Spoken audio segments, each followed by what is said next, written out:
Knihy dali tam oproti.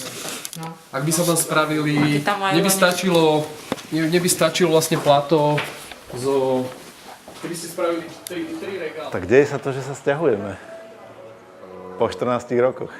Došlo k tomu tak, že sme sa rozhodli nájsť krajší priestor, lepší, a tak sme sa ocitli na Žilinskom rynku. Ten priestor je inakšie disponovaný, takže zrejme poličky budú inakšie uložené, ale je to taký pomerne prehľadný slíž, dlhý asi 50 metrov.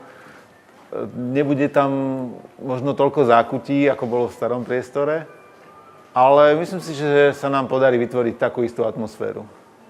Myslím si, že atmosféru robia viac ľudia ako veci.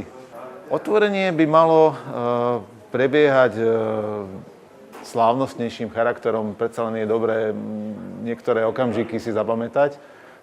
Zavolali sme krstných otcov.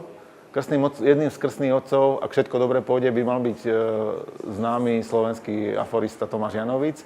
Druhý krstný otec bude môj brat Peter, ktorý zakladal pôvodné knihkupectvo ešte v 90. rokoch. A tretím krstným otcom by mal byť Bene, známy slovenský reper alebo hiphoper, ťažko povedať, ktorý skôr reprezentuje takúto intelektuálnu časť tejto muziky, ktorý zároveň aj s Modrými horami zahrá. Tešíme sa na to, že konečne otvoríme, a hlavne sme plní očakávaní, čo na to povedia naši zákazníci.